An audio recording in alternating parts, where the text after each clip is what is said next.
Last Mall sale 9 hãng giữa tháng giảm đến 50%. Tải app ngay. Are you looking for a flexible job that lets you work anytime, anywhere? Do you want to make a global impact from the comfort of your home? Then try teaching English online with Cambly Kids. Here's what our tutors love most about us. What I love about Cambly Kids is the 24-hour scheduling. I can work anytime that I want to work. I do volunteer. Hi and welcome back to Love English. So today, a really simple lesson. 3 words that I want you to stop using. Why do I want you to stop using these words? Well, if you do, you're going to have to learn some new vocabulary. It will force you to expand and build on the current vocabulary you have. It is really easy and sometimes a bit lazy to stick to using these 3 words. And if you follow my simple suggestion, you should be able to build your vocabulary range up much faster. Now, before I tell you what the 3 words are, you need to click subscribe down below. You need to ring that notification bell to make sure you are one of the first to learn about our lessons, to make sure you are one of the first to get notifications of our lessons, meaning you're the first to see the lesson, to comment, and to get replies. So, what are you waiting for? Subscribe, notifications, let's go.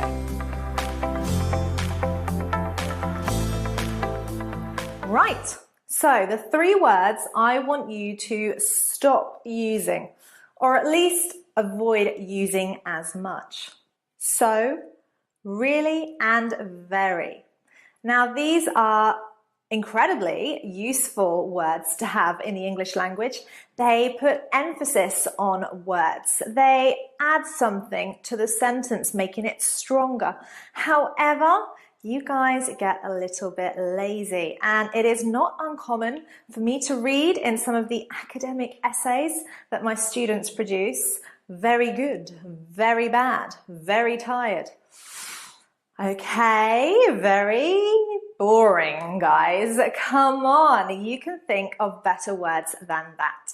So what I'm asking you to do today is to avoid using those 3 words and try expanding your vocabulary by learning synonyms. Now, I'm going to go through some really common adjectives that I use, you use, we all use very regularly.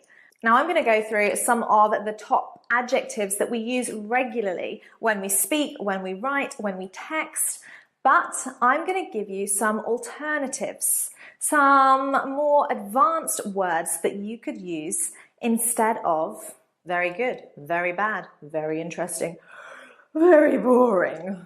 So let's get started with very, really, so, good. Instead of good, why don't you try using fantastic, incredible, amazing, outstanding. The concert was outstanding, not the concert was very good. My personal favorite, spectacular, spectacular. The album is spectacular. We had a spectacular party. This is a little bit more formal, which really means you have to think about the words that you use and check them. Don't simply go through a Word document and type synonym. Doing this is really spectacular. The album is, instead of good, why don't you try using fantastic, incredible, amazing, outstanding. The concert was outstanding.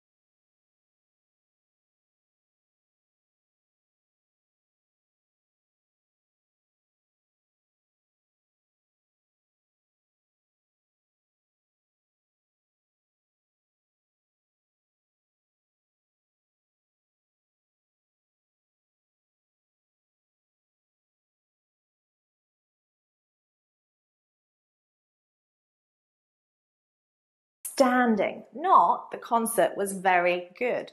My personal favorite, spectacular, spectacular. The album is spectacular. We had a spectacular party. This is a little bit more formal, which really means you have to think about the words that you use and check them. Don't simply go through a Word document and type synonym.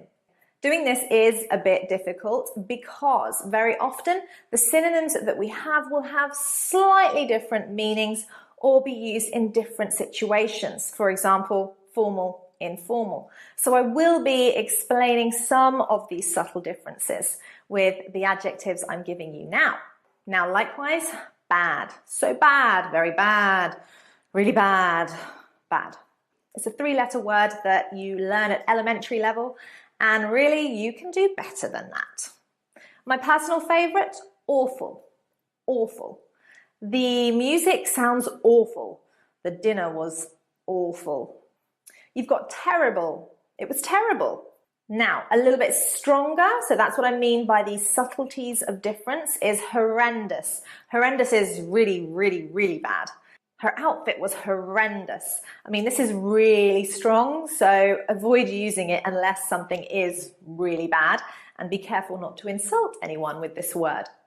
A more sophisticated, advanced adjective might be atrocious. Atrocious. Her taste in clothes is atrocious. The essay was atrocious. So again, very insulting. Don't use it to somebody's face, and they are stronger. Terrible and awful would be a less strong equivalent.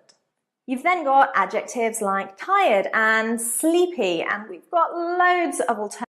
Nếu như bạn đã rất nỗ lực học tiếng Anh trong nhiều năm qua, nhưng mà bạn vẫn chưa tự tin giao tiếp, thì đó. Alternatives for these. The best one, of course, is exhausted. I was exhausted after the party. The children were exhausting. I was so tired. Remember, ing, the thing that makes you feel, but ed is how you feel. Weary is a lovely alternative to tired, not too strong, just saying, I'm feeling a little tired, I'm feeling a little weary. Don't forget, knackered is a great slang word, much more informal. You could use it with friends. You wouldn't use it in a business situation. I was knackered after the party. I was knackered after looking after the children. Be careful of the pronunciation. It's knackered, not naked. A phrasal verb that is also used as an adjective, worn out. The children wore me out. There's the phrasal verb. I was worn out. There's the adjective. And of course, one you might not have heard, shattered. I felt shattered at the end of the day. Another common adjective, angry. Really angry, so angry, very angry. How boring. Much better to say, I was furious. I was furious. Very angry. But remember, with some of these extreme adjectives, you wouldn't use very or really because they are extreme adjectives. So furious, the equivalent of very angry, would be totally furious. So furious, but not very furious or really furious. Irritated, not so strong as furious, a little bit angry. You could also use annoyed. I was annoyed, again, not as strong as angry. Or even frustrated, okay? It was making me feel annoyed, a little bit angry. So the best alternative would probably be furious. Okay, this is a great word because there are so many different kind of rich adjectives to use instead of hungry. So rather than saying I'm so hungry, I'm starving. I'm ravenous. Ravenous. Very formal, nice advanced word for you. Peckish means a little hungry. I'm quite peckish at the moment. Or famished. Again, I'm really hungry. I'm famished. I'm feeling quite peckish at the moment. Okay, next, happy. Again, happy is next, happy. I'm feeling quite peckish at the moment. Okay, next, happy. Again, for you. Peckish means a little hungry. I'm quite peckish at the moment. Or famished. Again, I'm really hungry. I'm famished. I'm feeling quite peckish at the moment. Okay, next, happy. Again, happy is like good, like bad, like tired, like hungry. It's boring. It doesn't really say very much, and it is such a common adjective. So instead of saying I'm happy, you could use elated. This means very, very happy, elated. I was elated when I got the job. A little bit more formal, but it really is a nice word to use instead of happy. Another equivalent would be glad. So in the same way that we would use happy, we could use glad. I was glad to hear her news. Again, more formal, a little bit more restraint. So you could use this maybe in business situations. I was glad to hear his news. That's a really good one. You could have ecstatic, overjoyed, over the moon. There's an idiom there for you. I was over the moon when you told me your news. So all of these are great replacements for happy. Excited is very similar to happy. Obviously, you've got lots of positive energy. And maybe you could use something like thrilled. I was excited, I was thrilled. It's also very similar to happy, so there's a lot of overlap with these two adjectives. Eager, that could mean, again, that you're happy about something and you really want to do something. That's a nice alternative. I was excited to start the job. I was eager to start the job. Works really well. And of course, there's enthusiastic. Be careful if you don't like that TH sound. Enthusiastic. He was really enthusiastic about the project. He was really enthusiastic about the project, rather than saying he was really excited. Nice. Okay, this is one that I just randomly thought of, but very often you might want to describe something, hopefully not someone, as smelly. And I thought rather than smelly, we could use words like pongy. Pong, that's the verb. Pongy would be the adjective. So there was a pong in the air, or it was a bit pongy. The food was a bit pongy. Yeah, don't use it when you're talking about a person. Shouldn't really use smelly either. It's quite rude. But I thought these were quite nice adjectives to teach you. Whiffy, that's a bit more formal. So there was a bit of a whiff in the air, noun. Her shoes were a bit whiffy. Smelled a bit cheesy. Really strong is foul. We could say something is foul smelling. So the gone off cheese, there's a phrasal verb for you. The gone off cheese was foul smelling, when it just smells so badly, it's disgusting. So those are your alternatives for smelly. Scared is another adjective that has lots of synonyms that are equivalent. Again, some are extreme adjectives like terrified. You can't say so terrified, very terrified. You could say really or totally terrified, but because it is an extreme adjective, often you don't need to add the emphasis and it sounds strange when you try to.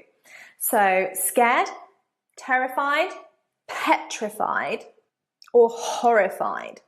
Horrified. So again, ed is how you feel, ing is the thing that makes you feel. Horrifying, terrifying, petrifying. Okay, another word that we would often use to describe women is beautiful. Beautiful. Remember, beautiful is for women, handsome is for men, good looking is for all of us. But beautiful is a common adjective, and you might want to think of some alternatives. So, for women, stunning, gorgeous, gorgeous, attractive, good looking, I've already told you, and of course handsome for men. So stunning and gorgeous are really good adjectives. Do you love organic food? And me, I love it so much. So To use instead of beautiful. Again, we can use them for people and we can use them for things. The flowers are stunning. That picture is stunning. It's gorgeous. So better than using just plain beautiful. Right? So we've got also bossy. All right? So we've got also really good adjectives to use instead of beautiful. Again, we can use them for people.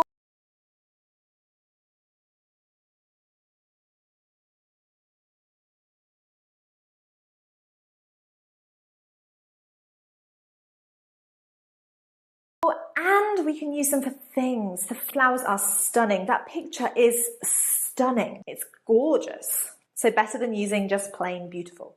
Right, so we've got also bossy. All right, how many people do you want to say are bossy? Always telling you what to do, how to do it. Very annoying. You could use domineering. Domineering, so this is where somebody's personality is so strong, they try to be stronger than other people. Not always a very good characteristic. Overbearing. Overbearing, again, the same meaning as bossy. And of course, dictatorial. Dictatorial, coming from dictator, which is kind of self-explanatory, I think. Dangerous, rather than very dangerous, so dangerous, really dangerous, you could say hazardous, treacherous, that's a nice one, treacherous, or perilous.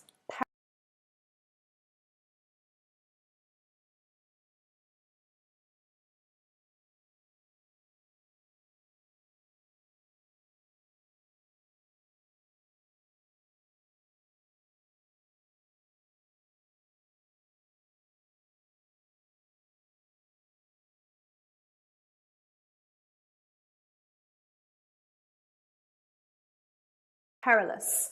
The sport is very hazardous. Walking across the mountain was hazardous. You'll see these words as well in different situations. A hazard. Again, we've got the noun form rather than a danger. Danger is the standard adjective. We've got those other adjectives we could use instead. Hazardous, treacherous, perilous. Now, thankfully, this is not one of my students' favorite adjectives. Bored. Bored and boring. I'm bored, it's boring. Don't use boring. Use your imagination and think of another adjective. Dull. Uninteresting, which when we put the prefix before interesting, obviously makes it negative, but it's also less rude. Rather than saying the presentation was boring, you could say, it was a little uninteresting. So this is a nice diplomatic way to say something is boring. Or you could say irked. I was a bit irked. It was irksome.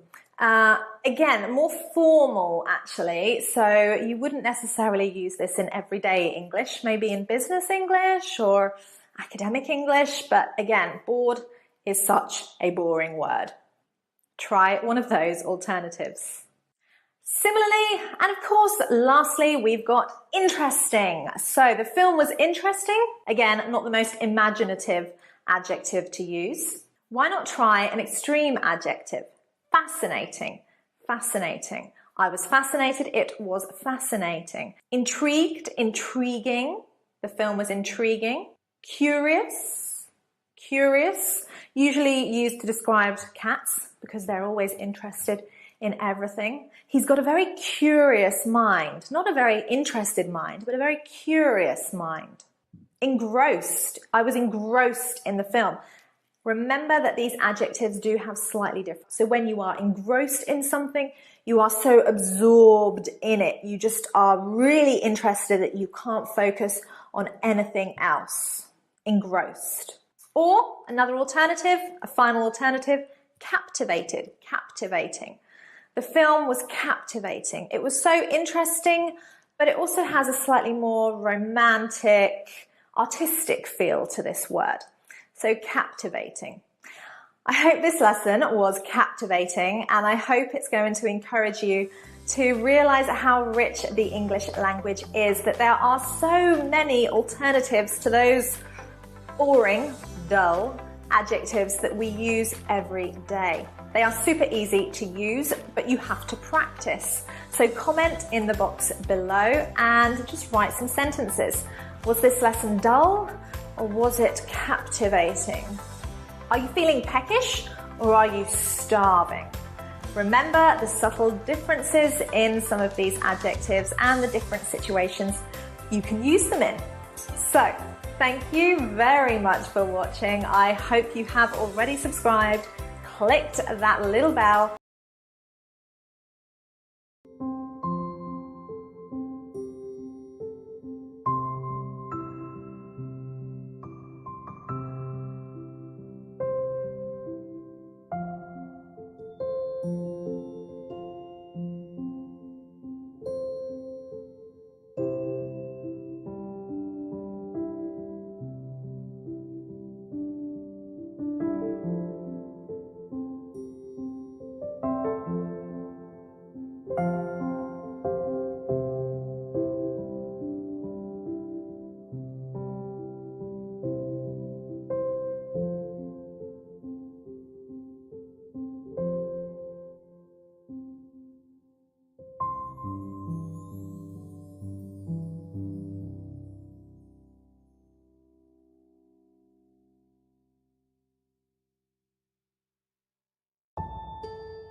knackered, knackered.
out.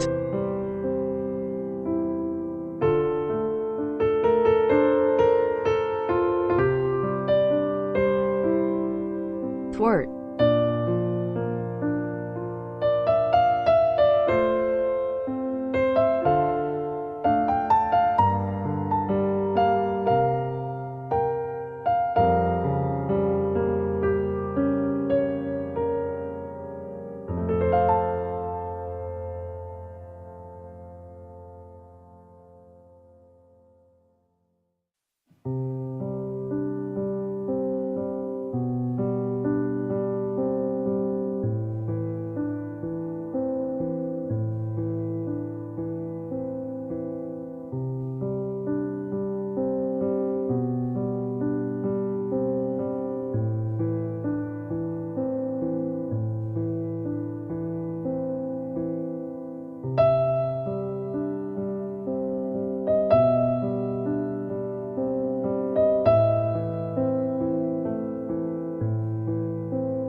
Xế chiều nhạt miệng, tương ớt cờ đỏ 5 vị cứu nguy. Ớt tề bưng vị giác, chua mặn ngọt thêm phê. Hành phi thơm đê mê, cho bữa xế ngon xỉu nha. Tương ớt cờ đỏ 5 vị, cây tê phê mê, chấm ngon miễn chê.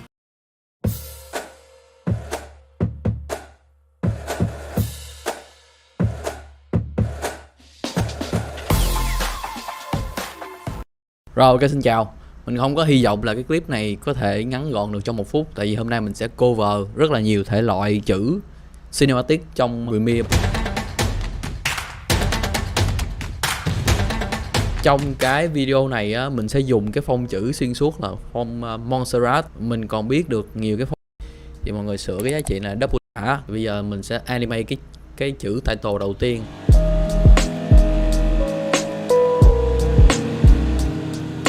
Bấm Ctrl T trên bàn phím để mà tạo cái chữ.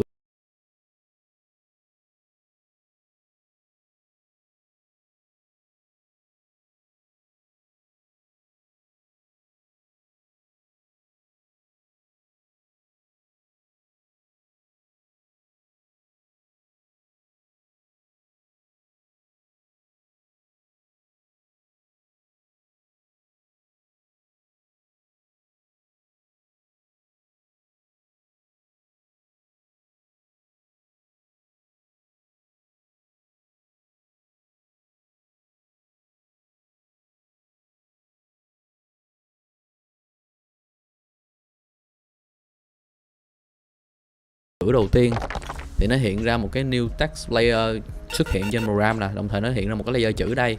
Thì mọi người sửa cái giá trị là double click cho nó, sửa dụ như là cinematic đi, cinematic. Rồi ok, mọi người qua cái mục mà effect control á, nó có cái chữ text nè, new layer này nè.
Là cái chính là cái text của mình đó.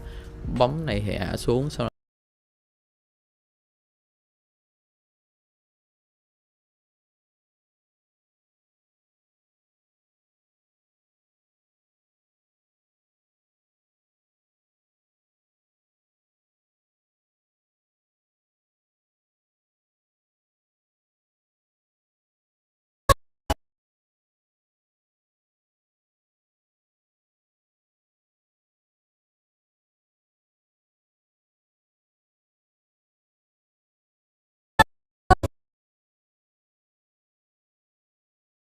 đó mọi người chọn cái phông như ở đây là mình chọn sẵn. Rồi mọi người chọn sẵn là new layer này nè, là cái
Hey, video creators. With Envato Elements, you can create better videos. How?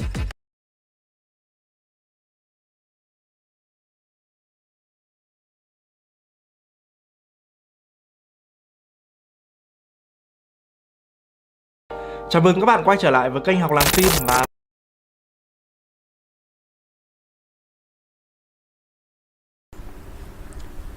Xin chào mọi người nhé. Hôm nay mình đến với cái phần tiếp theo của khóa học Adobe Premiere cơ bản. Thì phần hôm nay mình sẽ tìm hiểu về cái cách mình gọi là mình tua nhanh cái video của mình này, mình đảo ngược này và mình làm chậm lại cái video của mình. Thì nó ứng dụng trong một vài cái trường hợp như là sử mình trong cái chuyến đi của mình nhé, mình quay được những cái đoạn video cảnh hay ấy, nhưng mình chưa biết là kiểu mình đi là chuyến đi mới mà mình chưa biết cái đoạn nào là sẽ là cảnh đẹp nhất đó, mà mình cứ quay hết như thế. Giả sử 10 phút đi, 5 phút thôi là người ta đã không muốn xem được nguyên một cái cảnh đấy lặp đi lặp lại đó. Thì mình sẽ áp dụng cái hiệu ứng là mình tua nhanh đấy, vẫn giữ nguyên được cái gọi là cái chất lượng video đi, nhưng mà nó sẽ thu ngắn cái thời gian lại đó, mọi hiểu không? Thì người xem sẽ đỡ chán hơn. Cái thứ hai là cái giật bóng ấy, nó sẽ áp dụng cho cái không phải giật bóng mà là giật lui cái video của mình ấy, áp dụng cho những cái hiệu ứng như kiểu là mình hồi tưởng lại mọi người nhá, hồi tưởng lại cái ký ức thì những cái vật nó sẽ di chuyển ngược lại xong mình nhớ lại đấy. Ví dụ trong phim nó hay có cái cảnh đấy. Và cái thứ ba là mình làm chậm ấy, thì giống như kiểu là mình slow motion kiểu đấy, thì dùng để cho những cái trường hợp là mình để giới thiệu sản phẩm này, hoặc là mình review họ review, hoặc là quay những cái cảnh khắc khổ mà kiểu thương tâm ấy đấy, nó hay có những cái đoạn đấy. Thì giờ mình sẽ vào làm việc với nó nhá, kéo đây. Ok, mình sẽ được cái vùng làm việc của mình như này rồi, cho to lên tí nhá. Sẽ được cái vùng làm việc của mình như này rồi với nó nhá, kéo đây. Ok, mình sẽ được cái vùng làm việc của mình như này rồi.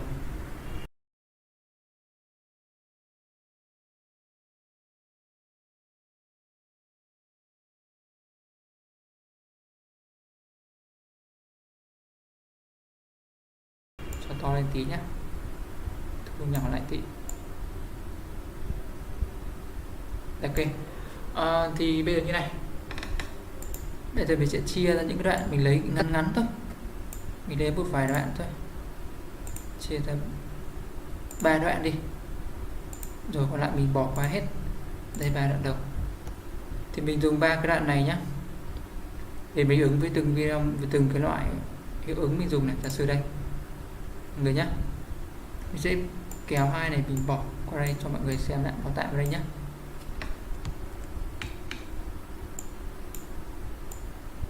Để cho tạo ra xa xa tí. Đây mình chuột phải vào này, mặc định nó trong group này, rồi mọi người nhé. Thì mình click vào nó sẽ mặc định chọn hai cái, cả file audio và file video của mình. Thì mình sẽ làm một cái ví dụ nho nhỏ này để mọi người thấy cái sự khi mình sử dụng những cái hiệu ứng này nhá.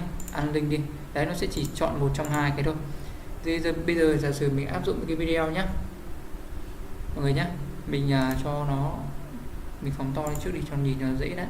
Với những cái nhỏ nhỏ này mình phóng to lên cho mọi người làm việc cho dễ. Rồi mình di chuyển, mình làm việc với đoạn đầu trước đã. Ok, như này chắc là đủ nhìn rồi đúng không? Mình chuột phải vào nó nhé. Thì đây nó có cái đây, làm việc với tốc độ mà, nên mình sẽ có cái speed duration đó, mặc định cho 100% này. Thì đây này mọi người nhìn nhé, nó có cái mắt xích, thì mọi người nên chọn cái mắt xích ấy. Thì tại vì khi mình giảm cái thời gian đi, đây mặc định là 100% mọi người nhìn nhé. Khi mình giảm hoặc tăng cái thời gian đi, nó sẽ tăng cái thời gian cho mình này. Giảm hoặc tăng cái tốc độ lên sẽ tăng cái thời gian cho mình. Có những cái này mình sẽ giới thiệu sau nhé. Đang 100% và thời gian là 9 phút đúng không nhỉ? 9 phút 11 giây. Giả sử mình để còn 50 thôi. Đó, thì nó sẽ lên là 18 này. Ok một cái. Đó, nó sẽ dài ra gấp đôi cho mình mọi người thấy không? Thì khi mình chạy nhé, mình chạy thử nhé. Chạy thử này. Đang bị cái gì đây? Đoạn đầu bị mất một khoảng trống như này. Cái gì đây? đoạn đầu bị mất một khoảng trống như này.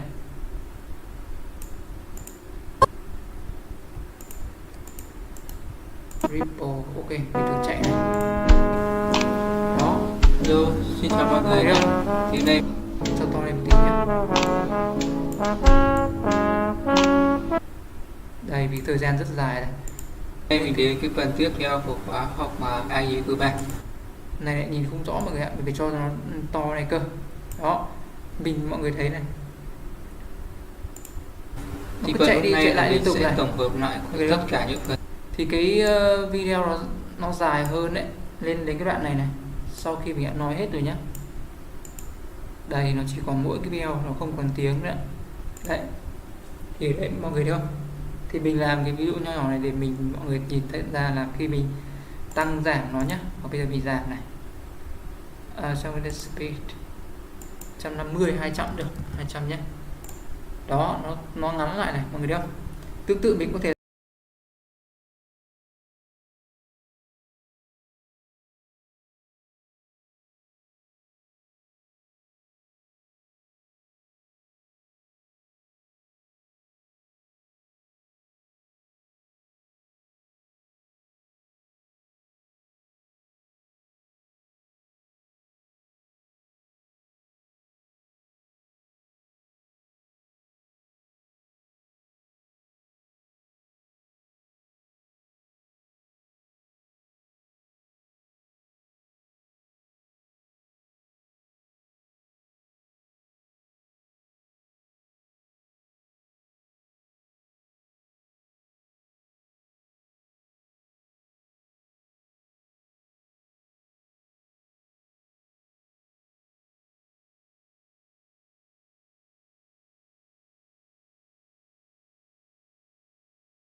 thể làm trên cái 150 200 được, 200 nhé.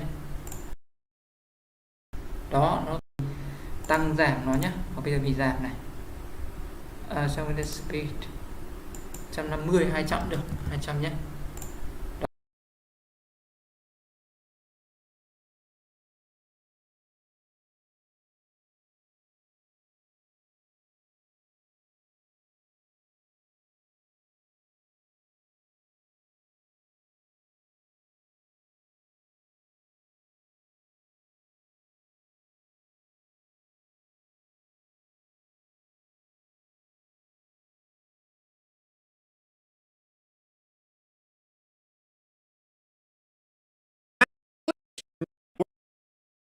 Words all the time and start learning more advanced vocabulary. So, in this lesson, we're going to learn some advanced alternatives.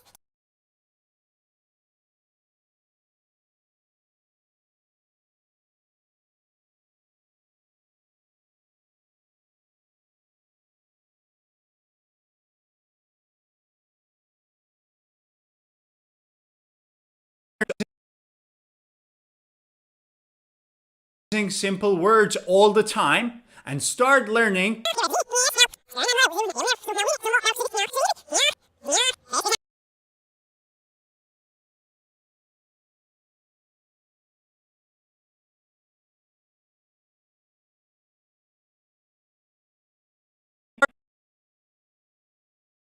time and start learning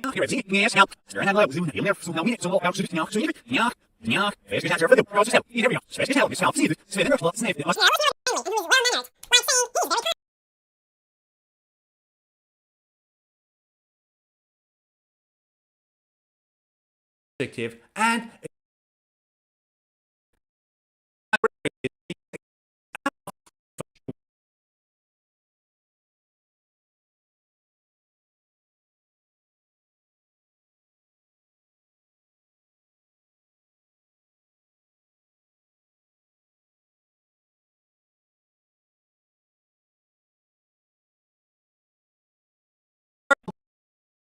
the time and start learning more advanced vocabulary. So, in this lesson, we are going to learn some advanced alternatives to these 5 simple adjectives. Are you ready? Let's start with the first adjective, kind. Kind. You can use kind to describe almost anyone who's friendly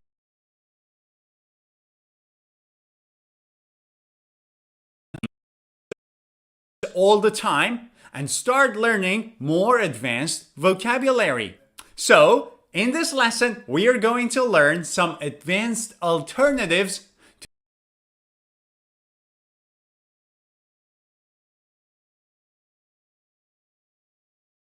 all the time and start learning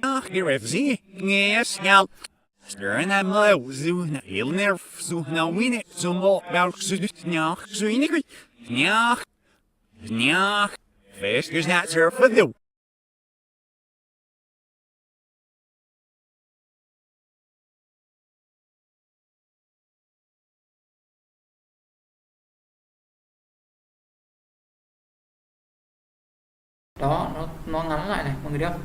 Tương tự mình có thể làm trên cái audio được thôi. Đấy, cái ví dụ như thế. Thì đầu tiên nhé. Đầu thì mọi người đã nhìn nhận ra cái cách làm việc rồi, thì bây giờ mình cho nó về lại cái trạng thái ban đầu này. Ctrl Z lại đi.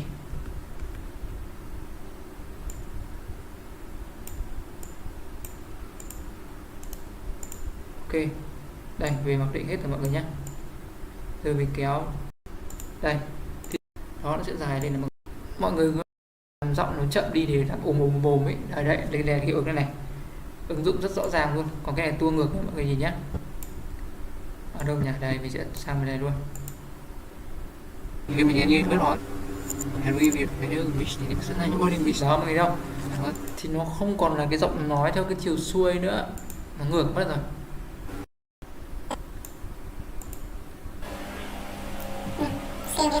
Xem thì cái này nó hơi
in the description to download that free PDF and also answer Vanessa's challenge question at the bottom of the PDF.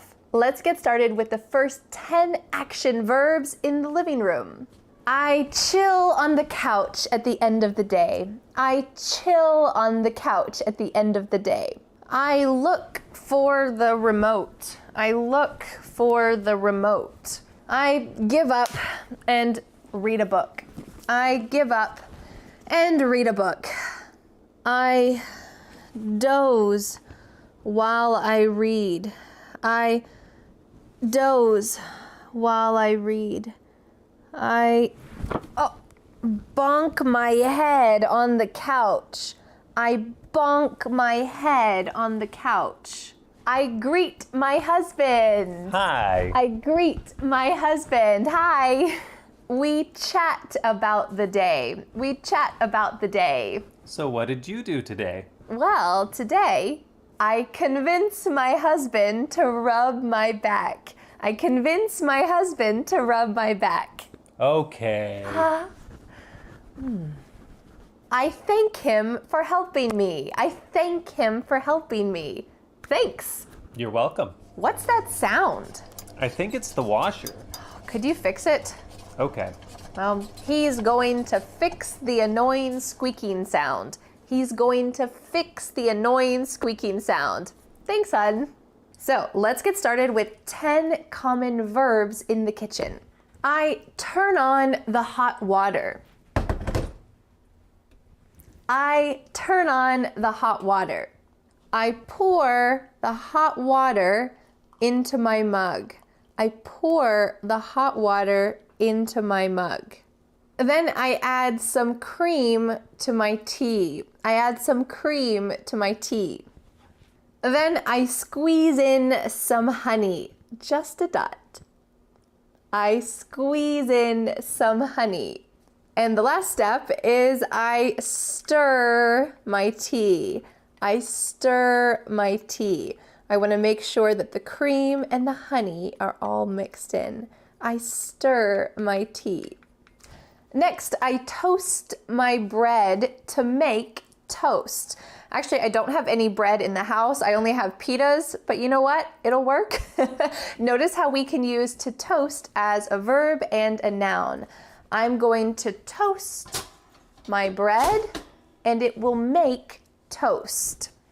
Now I have toast, so I'm going to spread the butter on the toast. I'm going to spread the butter on the toast. Well, I didn't have any bread and I don't have much jam, so I'm going to scrape the jam from the jar. Scrape the jam from the jar and look, I found some. So I'm going to put it on the toast. I'd like to eat some scrambled eggs, so I need to crack the egg into the bowl. Crack the egg into the bowl. Uh-oh. Now I need to fish out a piece of the shell.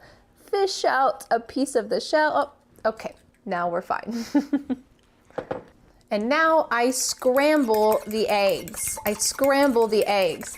As some of you know, I have 8 chickens that live in my backyard, but unfortunately we are only getting 1 egg a day because they're too young to lay eggs. Hopefully they will start laying more eggs soon, so we still need to buy eggs from the store. But I'm going to scramble the eggs from the store and eat them.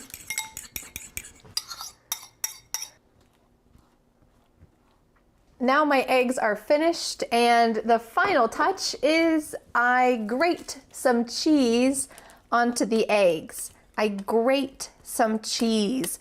Notice that this is spelled different than great. This is spelled G-R-A-T-E. I grate some cheese onto the eggs, and that will make a wonderful breakfast. Tea, toast, and eggs. What about you? What do you like to eat for breakfast? Are you ready for 10 verbs in the office? Let's do it. I check my email. I check my email. I send a message to a student. I send a message to a student. I reply to an email. I reply to an email. I plan my lessons. I plan my lessons for you. I schedule a meeting. I schedule a meeting. Notice that the beginning of this word sounds like SK. Schedule a meeting. I schedule a meeting. I scroll through the web page. I scroll through the web page and I click on a link. I click on a link. I download the free PDF. I download the free PDF. I upload a new video. I upload a new video. Before I close the file, I save the file. I save the file. Next, let's talk about 10 verbs in the bedroom. I stretch my arms. Ugh, I stretch my arms in the morning. I yawn when I'm sleepy. I yawn when I'm sleepy. In the US, it's polite to cover your mouth when you yawn. Is this the same in your country? I go to bed around 10 p.m. I go to bed around 10 p.m. I lie down in bed. I lie down in bed. I don't snore when I sleep. I don't snore when I sleep. Do you snore?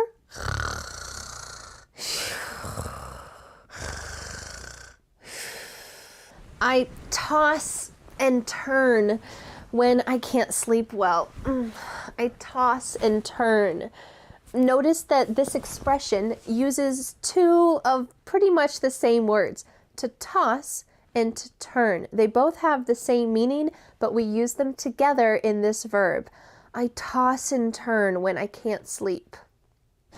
Oh, I oversleep when I forget to set my alarm clock. I oversleep when I forget to set my alarm clock. I have to rush now so that I'm not late. It feels so good to sleep in on the weekends. It feels so good to sleep in on the weekends. But I have kids, so the reality is that I never sleep in. Do you sleep in? Notice the difference between oversleep and sleep in.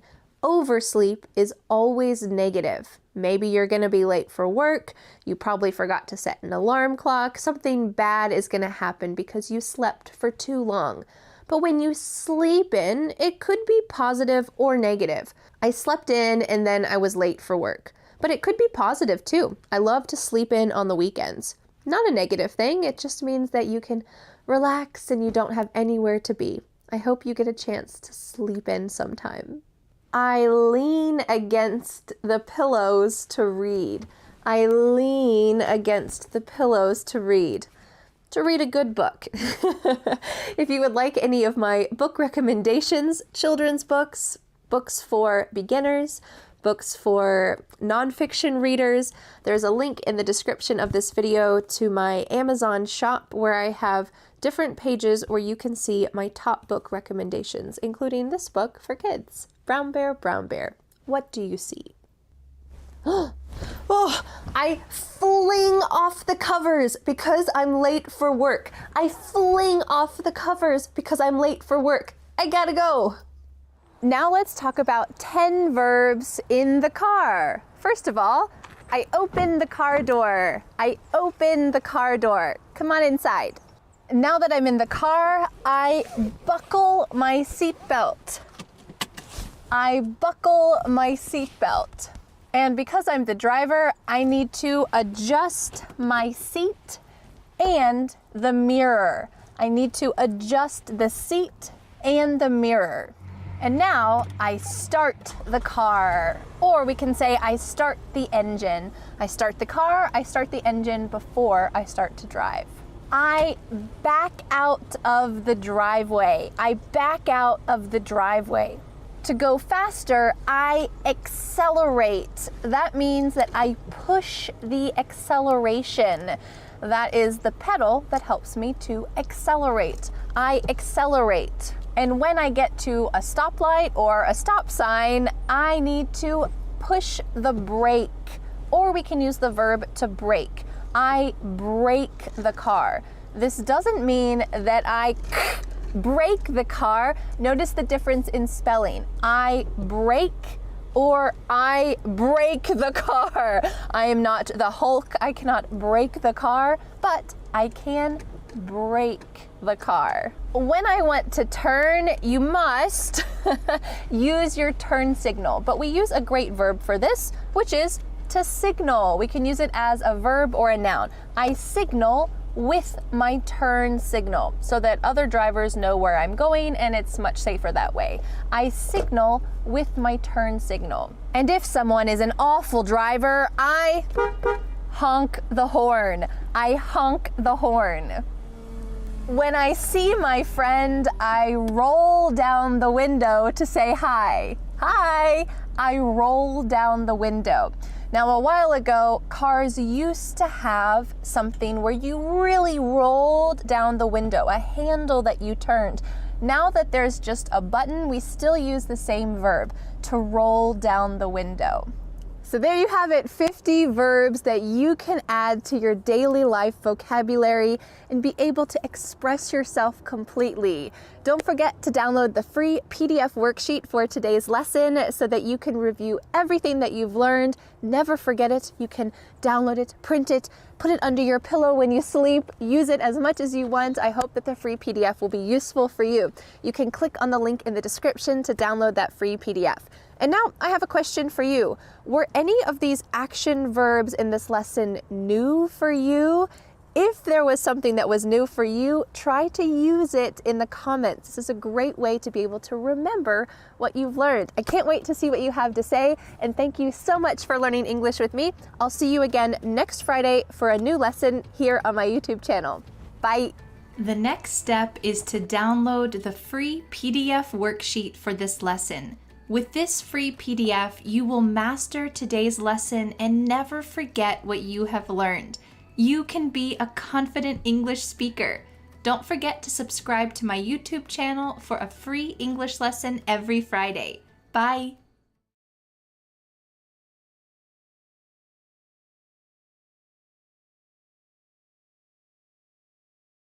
Hi, I am Vanessa from SpeakEnglishWithVanessa.com. What should I say? Let's talk about it.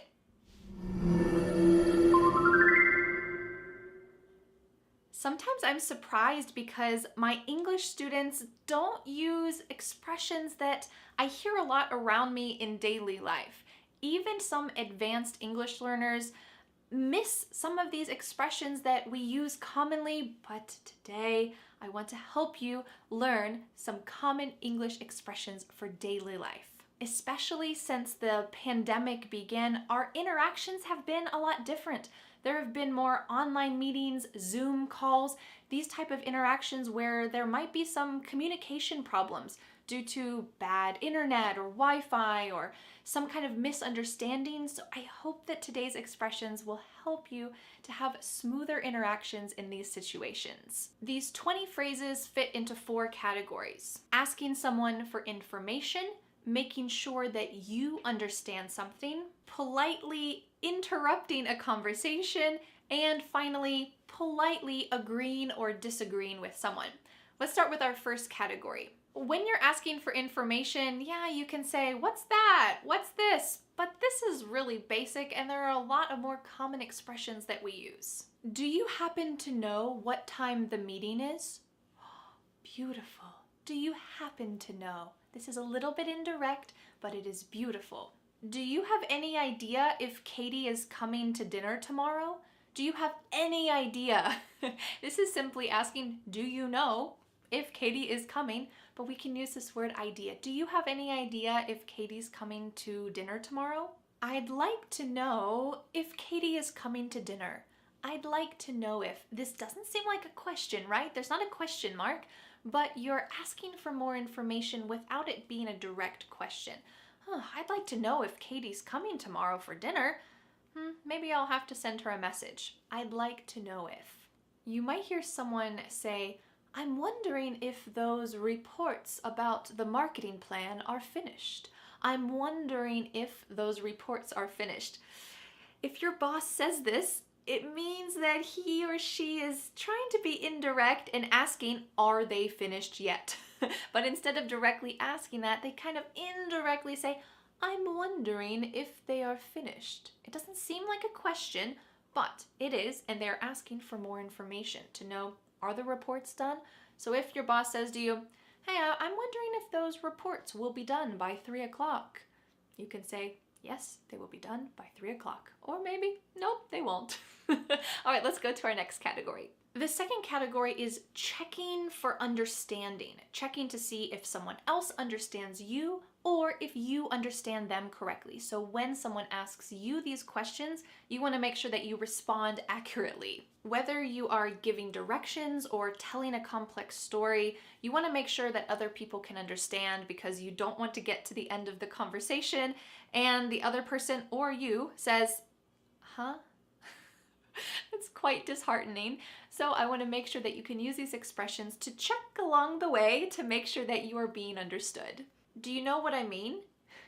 Especially if you're talking about something that is annoying you or close to your heart. Let's imagine that your child is having problems going to bed at night and it's really frustrating for you, so you're talking with your husband about it. Maybe this is similar to my life. And you say, oh yeah, it's so tough. Why won't he just sleep? I'm so annoyed. You know what I mean? And here I am asking to see if he understands how I feel. Did you notice that I cut off the first question word, do? The full question is, do you know what I mean? But we often just say, you know what I mean? And you want the other person, ideally, to say, yes, I understand what you mean. I understand how you're feeling. They might say, no, I really don't. And then you realize, okay, I need to explain in a different way, or we're just on different pages. But this is a great question to ask. Do you know what I mean? Or you can ask, are you following? Maybe if you're telling some complex sets of directions about how to fill in this paperwork to get a visa, and you're telling your friend, oh, first you got to do this, and then you got to go over here, and it's quite complex. And their eyes start to look like this. We say their eyes glaze over. You might say, are you following?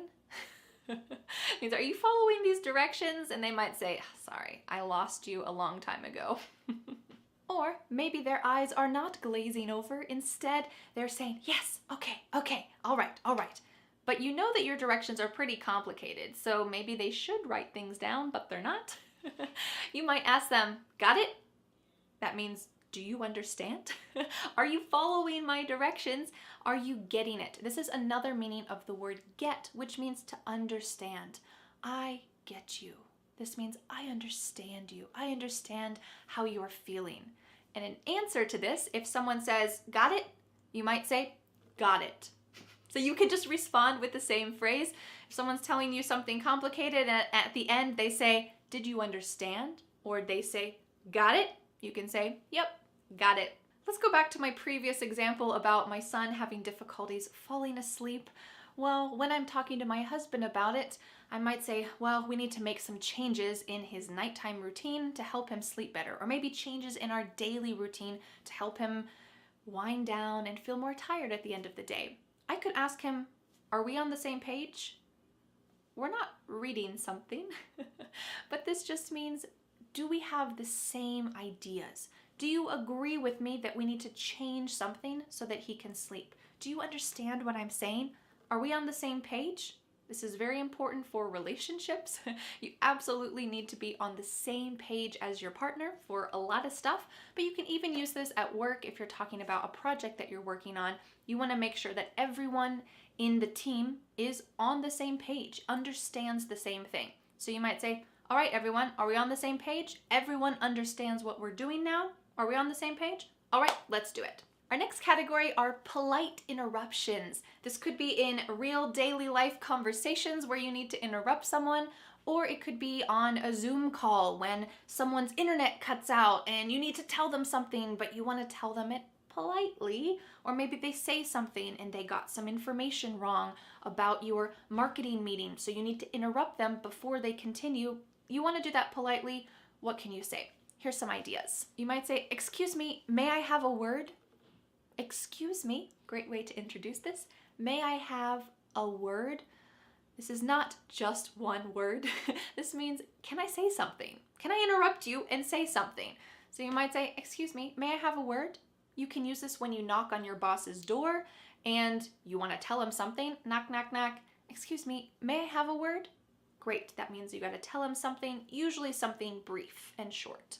"Do you mind if I jump in here?" Jump in means interrupting. You're not literally jumping, but we can imagine that idea that someone else is talking and you are jumping or cutting or interrupting in the middle of what they're saying. But this is very polite. Do you mind if I jump in there? Do you mind if I jump in here? I want to say something that is important right now. Do you mind if I jump in here? Sorry, I didn't catch that. Is it possible to repeat that last point? This is especially if it's something organized where someone is giving a presentation or they're trying to tell you some steps and you missed the last thing they said. You could use this whole phrase. Sorry, I didn't catch that. Means I didn't understand that. Can you repeat that last point? Or you can shorten this even further and just say, "I'm sorry." Notice my head here, it's tilting. "I'm sorry." That means I didn't get it, but this is really polite because you're apologizing for not understanding, and you can just say this, "I'm sorry," and they'll be able to repeat what they said. And finally, our more direct question you can say is, "Do you mind if I interrupt you?" You're still using this polite expression, "Do you mind if?" but you're using a clear word, interrupt. If someone is speaking, "Do you mind if I interrupt you? I want to share something that's relevant to this exact point before we move on to something else. Do you mind if I interrupt you?" Great. Our final category of common daily phrases for daily conversation are different ways to agree or disagree with someone. Let's start with agreeing. For one-word responses, strong agreement, you can say totally, absolutely, right. Great, you strongly agree. English is the most fun language to learn. You might say totally, absolutely, right.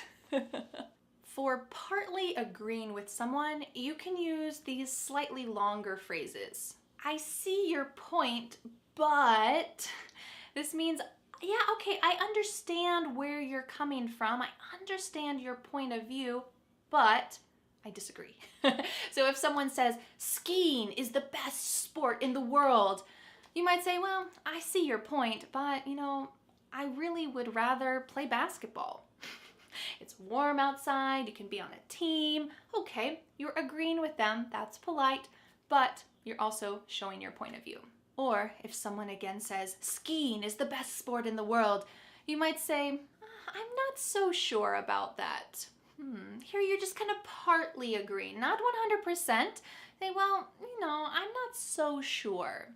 You see this kind of indirect language? I'm not so sure. You could say, "I'm sure about it, 100%, I'm sure."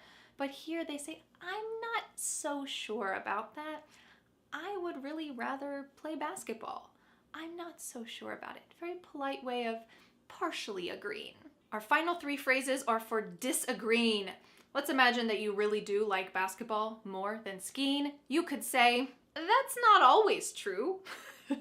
"Skiing is dangerous. Skiing is really cold." Yeah, that's not always true. Or you might say, "I don't agree. I don't think so. This is pretty clear, but you know what? Sometimes you just gotta get your point across. I don't agree. Basketball's better. I don't think so. Basketball is better. This is my opinion. I disagree, and that's just the way it is." I hope that your daily English vocabulary has improved and these phrases will be more understandable to you as you're listening to conversations and also as you're participating in them in daily life or in meetings on Zoom or online. I hope these will be helpful to you. I know that 20 expressions is a lot to learn, you know what I mean? But I hope you got it. Got it? Got it. And now I'm wondering if you can use any of these expressions in the comments below this video. Let me know which one of these you would like to use.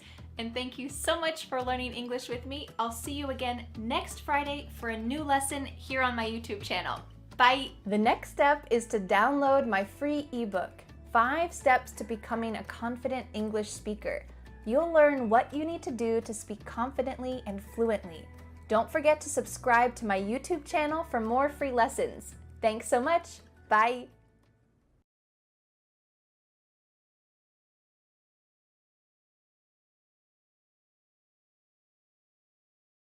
Hi, I'm Vanessa from SpeakEnglishWithVanessa.com. Are you ready to level up your vocabulary? Let's do it.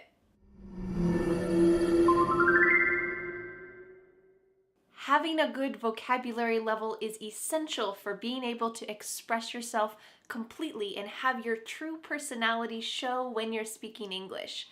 I would love to share with you today 50 most important English idioms, according to me. These are idioms that I use regularly and that are commonly used in daily conversation. Idioms are expressions that are not exactly literal. When we talk about a calm before the storm, we're not talking about the weather. This has another meaning that's more figurative. So all of these expressions will help you to understand spoken English better when you're watching movies and they're talking about the calm before the storm. You want to up the ante. You want to get the ball rolling. What in the world are people talking about? I hope that this will help you with your understanding and listening skills and also with your speaking so that you can express yourself. I created this video because at the end of all my email newsletters, I write, "You rock." And at least 2 or 3 times a week, I get a reply to my email asking, "Vanessa, what does you rock mean?" So I thought that I would reply to this question and also up the ante, an expression we're going to talk about in just a minute, and give you 49 other expressions as well. Are you ready to get started? I broke these 50 idioms into different categories depending on what kind of words were used in those idioms. So our first category that we're going to look at are idioms with nature-related words in them. And that leads us to our first expression, which is you rock. This means you're great. Thank you for watching my cats while I went on vacation. You rock. Number 2, the calm before the storm. This is referring to a quiet period before there's some chaos or craziness. You might say, I like to wake up at 6 a.m. before my children wake up because this is the calm before the storm. I can drink my tea in quiet. I can just reflect on the day and what's going to happen and just be alone with my thoughts. This is the calm before the storm. Under the weather. This means you feel a little bit sick. You might say, I wish I could go apple picking with you, but I feel a bit under the weather today.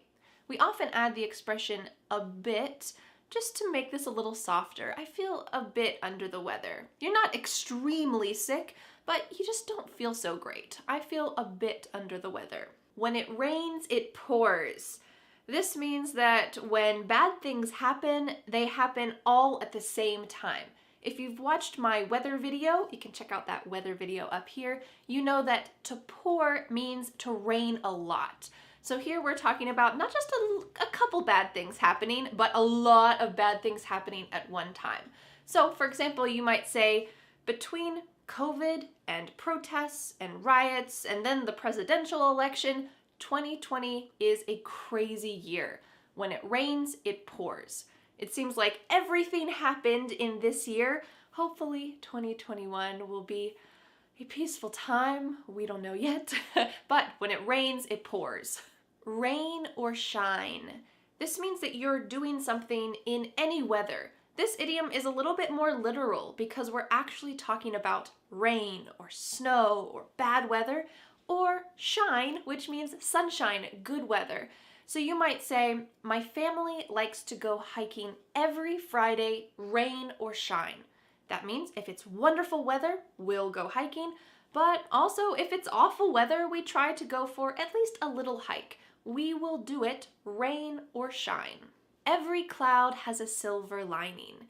This means that there is something good in every bad situation. So you might say, lockdowns were really tough this year, but I guess every cloud has a silver lining. I got to spend some quiet time doing some enjoyable things with my family. We often add I guess before this idiom. I guess every cloud has a silver lining.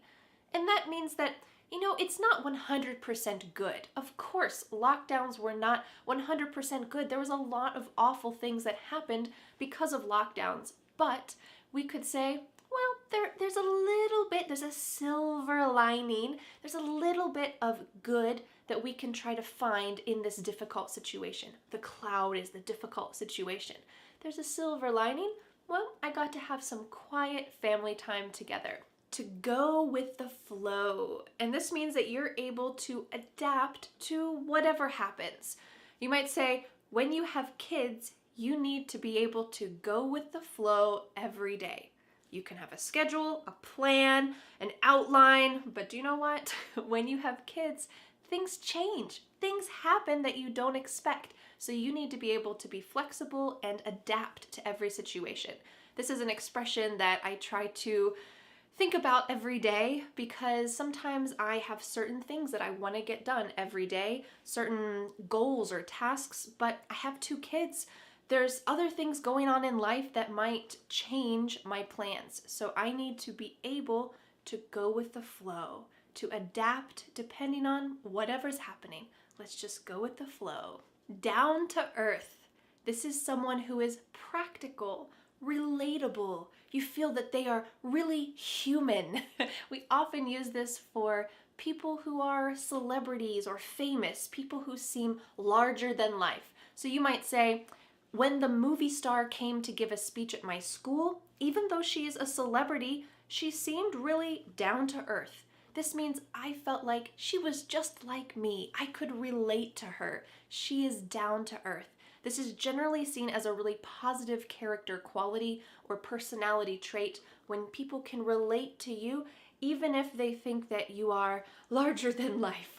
Tip of the iceberg. This is something small that's part of something bigger, and it's usually something negative.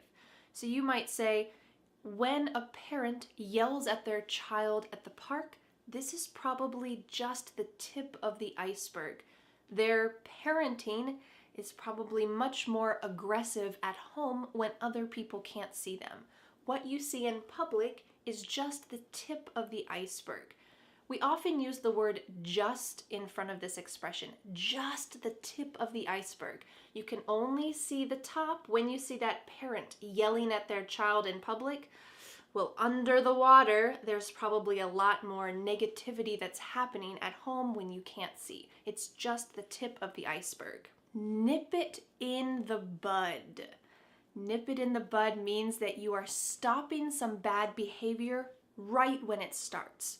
A bud is a flower that's closed and it hasn't opened yet. So we can imagine a rose bud is a closed rose, and if you nip it in the bud, that means that you're cutting off the rose bud before it can open. But let's take that to talk about a negative situation. If there is something negative that's happening, before it becomes a big deal, you need to cut that off. So for example, we might say, when my 3-year-old son first lied to me, I knew that I needed to nip it in the bud so that that behavior didn't continue. Here, the word it in the middle of this expression is his behavior. Nip it, nip his behavior in the bud. But we usually just say this fixed idiom, nip it in the bud. We don't usually exchange it for something else. This is true. This happened to me a couple weeks ago. It wasn't such a serious situation, but I felt like I needed to nip it in the bud. My 3-year-old was building a huge Lego tower in the other room, and it crashed and fell down, and he was really upset. And he said, "Mommy, why did you do that?" The problem was that I wasn't even in the room. I was in the kitchen. So there's no way that I could have done that. And I knew that this behavior, blaming something that isn't the cause, when you're upset, just lashing out and blaming something else, this is not good behavior. He's only 3 years old. He's just learning. I didn't make a big deal of it, but I just said, hey, you know what? It's okay to be upset when your tower crashes, but I don't want you to blame something that isn't the reason. Don't blame me for your Lego tower crashing. You can just say, why did that crash? I'm so upset. You can be upset, but it's not good behavior to blame something that's not responsible. Just a little lesson, but I knew that I needed to nip that behavior in the bud. Beat around the bush. This is to speak indirectly without getting to the main point. Sometimes we do this if we are uncomfortable, if we're talking about something that's a little bit difficult to talk about, or maybe something we don't really want to talk about. So you might say, for example, stop beating around the bush. Tell me, do you want to date me or not? Someone is being too indirect about this. We often use this with words like, don't beat around the bush. Stop beating around the bush. Why are you beating around the bush? We usually use this in these kind of negative ways because it's usually not seen as a good thing to beat around the bush. You should just get to the point. The best of both worlds. This is an ideal situation. For me, my husband and I work from home, and we also share the job of taking care of our children. This is the best of both worlds because we can be fulfilled by our job and also fulfilled by taking care of our children. Get wind of something. This is to hear news about something that's secret. If the media gets wind of the political scandal, they are going to be talking about it for days. Plain as day. This is something that's obvious to see. It's plain as day that she loves you. Why don't you ask her on a date? Up in the air. This is talking about having no definite plans. I want to visit Switzerland next year, but because of COVID, our travel plans are up in the air. I don't know when they will become definite, if they will ever become definite, but I hope so. But right now, they are just up in the air. Call it a day. This is when you stop working on a project for the day. Great job, team. You did it. Let's call it a day. We often use this at the end of a workday when you've been working really hard. Or if you're feeling really tired after working, you might say, I'm so tired. I'm ready to call it a day. The next category of idioms are animal idioms. There are only 3 of these that I included, but they are essential in daily conversation. The first one is to go cold turkey. And this means to quit something completely. I looked up where this expression came from, and it's thought that maybe it originated because when you quit smoking, for example, or if you are addicted to a drug or even caffeine and you quit, your skin kind of becomes like a turkey, like a chicken, kind of cold and pale and clammy. You don't feel so great. So this is maybe the origin of this, to go cold turkey. So you might say, if you want to quit smoking, you need to go cold turkey. Just stop. Stop completely. Go on a wild goose chase. If you have ever tried to chase a duck or a goose, they all just fly in every direction, right? It's not very possible to just chase a duck and catch it. It's pretty tough. So that's kind of the feeling of this expression, is that you are just doing something pointless. For example, you might say, I went on a wild goose chase. I went to 4 stores to find molasses. This happened when I was living in Paris. I was trying to make some gingerbread men, which are some typical cookies that we eat in the US over Christmas time, the Christmas holidays. I wanted to make this for the French family that I was living with. But do you know what? Apparently molasses is almost impossible to find in Paris. I went on a wild goose chase to 4 different stores, Finally, I found it in a British international store, but it wasn't called molasses. It had a different name. It was a big deal. I felt like I would never find it. I was on a wild goose chase. Crying wolf. To lie so many times about something that people stop believing you. Definitely a negative thing. This comes from the classic tale of Peter and the wolf. He cries wolf so many times, says, "There's a wolf, there's a wolf." And the wolf, there's no wolf eating his sheep, but the villagers come and they see there's no wolf, and then when there's actually a wolf, they don't come. I think this tale is kind of universal. I feel like almost every culture has some version of this story, but we often use this idiom to cry wolf in daily conversation. You might say, in the US this happens often, weather forecasters cry wolf about dangerous hurricanes so many times that people stop believing them. Every time there's a hurricane, weather forecasters say, "This is it. This is the worst hurricane. It's awful. It's terrible. You should leave." And you know what? People stop believing them. And when there actually is a dangerous hurricane, people stay and they don't listen to the weather forecasters because they have cried wolf so many times. The next category of idioms are food-related idioms. They have a food word in them. Our first one is to bring home the bacon. Are you actually bringing bacon home? No. This just means money. It means that you are the financial supporter of your family. You are making money. When I was growing up, my dad brought home the bacon. He was the one who financially supported our family, and my mom was the one who did everything else. So she was in charge of our house, the kids, of our doctor's appointments, of our school clubs, everything else. But my dad brought home the bacon. 2 peas in a pod. This refers to 2 people who have a perfect little relationship. It's usually kind of a cute relationship, often with kids or with a couple that's really cute. So you might say, my son and his friend who lives down the street are 2 peas in a pod when they play together. They are adorable. Butter me up. This is to flatter someone in order to get something. If your child suddenly comes to you and says that you look beautiful, beware. They are probably trying to butter you up to get some money or to get a favor. Spill the beans. To tell a secret. When I was pregnant with my first son, we didn't spill the beans that I was pregnant for the first couple months. We often use this idiom with negative expressions like we didn't spill the beans. Or if you tell someone a secret, you might say, don't spill the beans until I'm ready to tell everyone. Don't spill the beans, I didn't spill the beans. These kind of negative expressions around this. Take it with a grain of salt. This means that you don't believe something seriously. When my neighbor asks me for gardening advice, this is what I tell her. If I say, hey, don't plant tomatoes and potatoes together.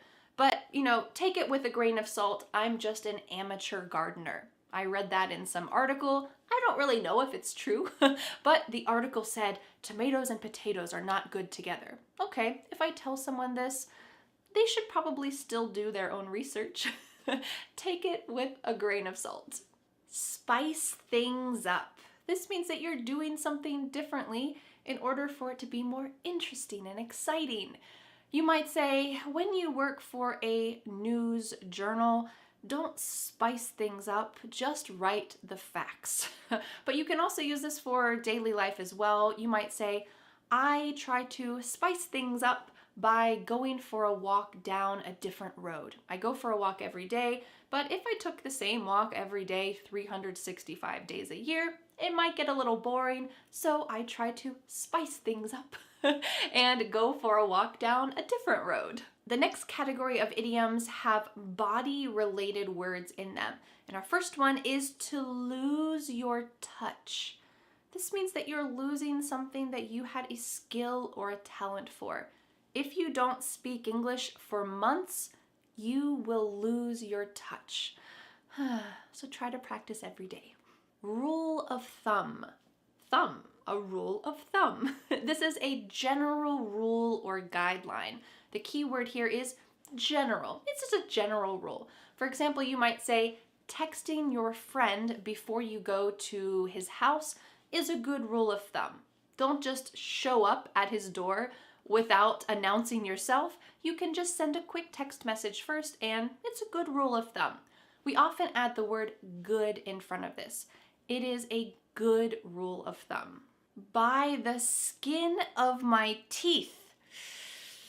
This is meaning to barely make it. You barely survived. If you said that a passing exam score is 75% and you got a 76%, well, you passed by the skin of your teeth. You barely survived. To get something off your chest. This means to talk about something that's bothering you. So if you have a close friend, you might say to them, "You seem upset. Is something bothering you? Would you like to get something off your chest?" And your friend might say, "Yes, I need to get something off my chest. I am changing my career." But it's not true for me. Notice how the pronoun in the middle of this idiom changes depending on the subject. Do you need to get something off your chest? I need to get something off my chest. Those always match. Put your foot in your mouth. This means to say something you shouldn't have said. This happened to me. I really put my foot in my mouth when I asked my neighbor about her husband, but I didn't realize that she was divorced. Thankfully, she was very understanding and just said it lightly, "Oh, I'm divorced," and we went on from there. Bite the bullet. A bullet is something very hard. It's something that comes out of a gun. It doesn't seem like a fun activity, right? To bite a bullet. Well, that's what this idiom means. It means to stop procrastinating and do something difficult. For me, I hate calling my insurance company, but sometimes I just have to bite the bullet and do it. We often use just have to with this expression. I just have to bite the bullet. Or if you're trying to encourage someone to do something difficult, you might say, "You just have to bite the bullet. Just do it." Get out of hand. To lose control. A classroom of 23-year-old children can quickly get out of hand, as you might imagine. We often use the expression quickly get out of hand to explain something that is almost impossible. 23-year-olds in the same classroom. I can't imagine. Wrap your head around something. This is to understand something complicated. We usually use this in negative sentences, though. I can't wrap my head around something. This was true for me as a high school student. I couldn't wrap my head around complex math problems. That just wasn't how my brain was working in high school. I couldn't wrap my brain or wrap my head around them. To play something by ear. This means you're not making definite plans. You might say, "Well, I want to go hiking tomorrow, but it might rain. So let's play it by ear." That means that you're going to look at the news report in the morning, look at the weather forecast in the morning, and if it seems fine, you'll go. If it seems bad, you won't go. You will just play it by ear. A blessing in disguise. This is something good that seemed bad at first. So like we just talked about previously with COVID lockdowns, there's a silver lining. This has a similar idea here. COVID lockdowns were kind of a blessing in disguise for some people because they got to spend more time with their family. Notice that I used kind of a blessing in disguise. This phrase kind of makes this not so strong. Of course, there were many terrible things about COVID lockdowns. A lot of people were lonely, a lot of people lost jobs, a lot of people felt fear.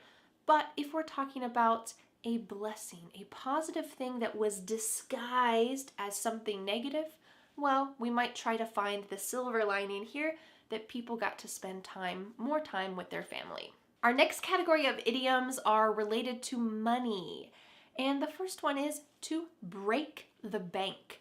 When you break the bank, it means that there is something really expensive. But we often use this in a negative sense. For example, you might say that learning English on YouTube doesn't break the bank. In fact, it's free. So there's no way that it can be expensive when it's free. Learning on YouTube doesn't break the bank. Give you a run for your money. This is talking about a challenge. If you need to run in order to catch money, this is probably going to be a little difficult, so we're talking about this challenge here. You might say that the Italian soccer team, or football team like the rest of the world says, the Italian soccer team gave the German soccer team a run for their money. This means that the Italian soccer team was really tough to beat. Maybe the German soccer team is awesome and they think they're gonna win, but then when they play the Italian team, they think, oh, wow, they are giving us a run for their money. Or you might say, having a toddler and a newborn is giving me a run for my money. This isn't talking about some kind of competition or even money, but it's a challenge. Having a toddler, a 3-year-old, and a newborn, like I do, is a difficult thing. It's just the way it is, but it is giving me a run for my money.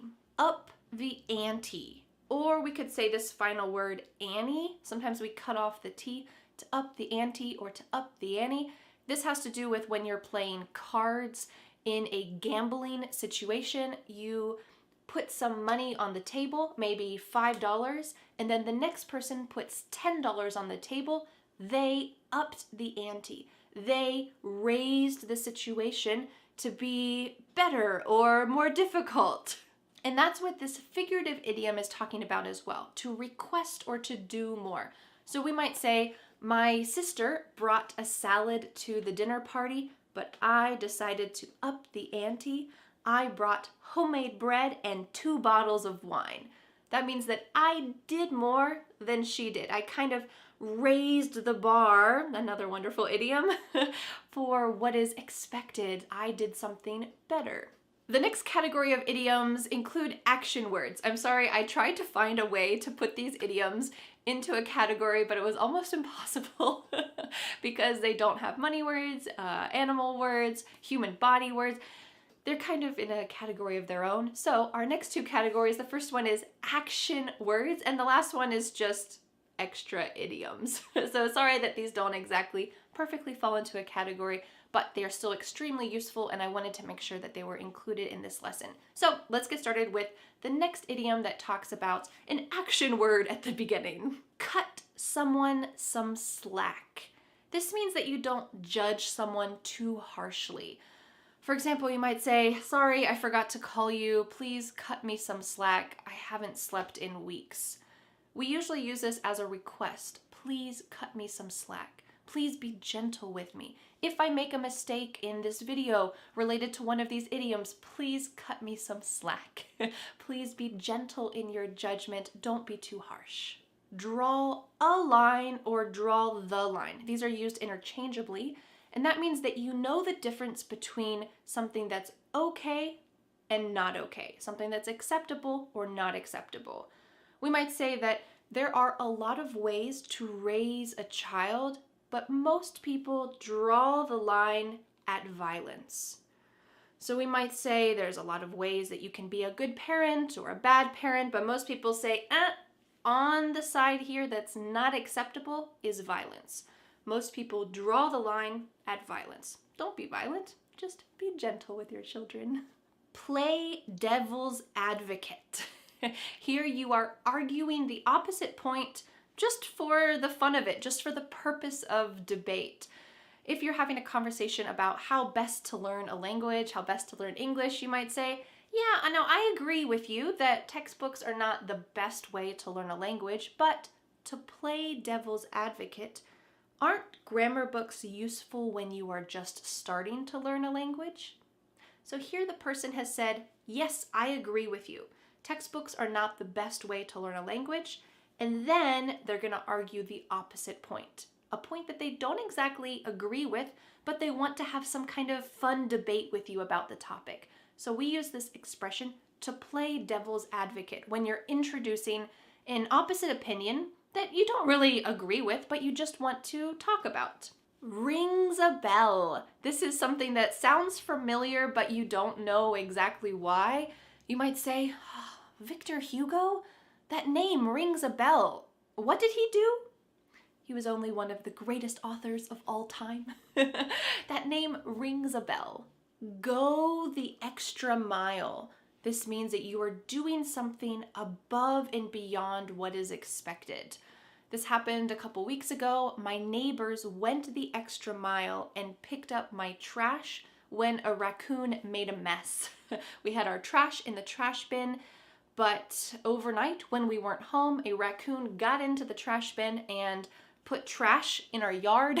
So my neighbor came over and picked it up and put it back in the bin. This was not necessary. It was not required. I never asked him to do this. But he went the extra mile, and I thanked him a lot. Make a long story short. This is to tell a long story briefly in just a couple words.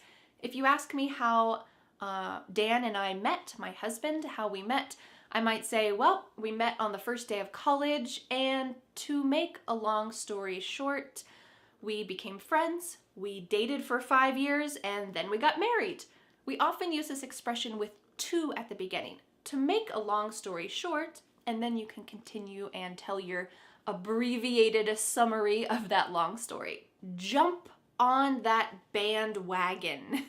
This is to do a trend just because everyone else is doing it. So for example, when I was in high school, a lot of high school girls were dyeing their hair blonde, but I didn't jump on that bandwagon. I didn't do this. In fact, I've never dyed my hair. Just something that's never really interested me. But when I was in high school, I didn't jump on that bandwagon. Our final category of idioms are just other miscellaneous idioms. There's 5 left, and I want to share them with you. I didn't want to forget about them, even though they don't really fit in one of the other categories. On the ball, to be prepared for something. My house is often messy. The sink is full of dishes. But in my professional life, I am almost always on the ball. So you might think that I always am on the ball, or another similar expression is I always have it together, but this is not the case. When you can record a video and edit it and plan it, this is much more different than doing the dishes and keeping your house in order. 24/7, all the time, something that happens constantly. 24 hours a day, 7 days a week, 24/7. For example, when you are a parent, you are busy 24/7. Or you might say, my neighbors play loud music 24/7, help, what do I do? Easier said than done. This is something that seems easier than it really is. For example, I always say that it is important, it is essential to use English a little bit every day. But easier said than done. Life is busy, things happen. But today, congratulations, you are using English today. You are enriching your mind with these idioms, so congratulations. Better late than never. Well, this is kind of self-explanatory. It's better to arrive late somewhere than not arriving at all. So if you come late to your friend's house, you might say, so sorry I'm late, traffic was awful. And they might say to you, oh, it's okay, better late than never. This is probably an idiom that you don't want to use at work, but it's okay to use in more informal situations. Our final idiom is so far, so good. And this means that everything is going well so far. I've been making videos on YouTube for almost 5 years, and so far so good. I don't plan to stop anytime soon. It has been going well. So far so good. Congratulations on flooding your mind with the top 50 English idioms, at least according to me. I have to get something off my chest, and I won't beat around the bush. Making this lesson was tough. What you see here on YouTube is just the tip of the iceberg. But I decided to just bite the bullet and go the extra mile for you, my beloved students. I hope these 50 idioms are plain as day now. It's time for me to call it a day. My homework for you is in the comments below this video.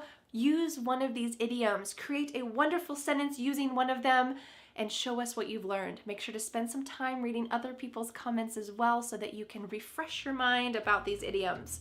Well, thank you so much for learning English with me, and I'll see you again next Friday for a new lesson here on my YouTube channel. Bye! The next step is to download my free ebook, 5 Steps to Becoming a Confident English Speaker. You'll learn what you need to do to speak confidently and fluently. Don't forget to subscribe to my YouTube channel for more free lessons. Thanks so much. Bye.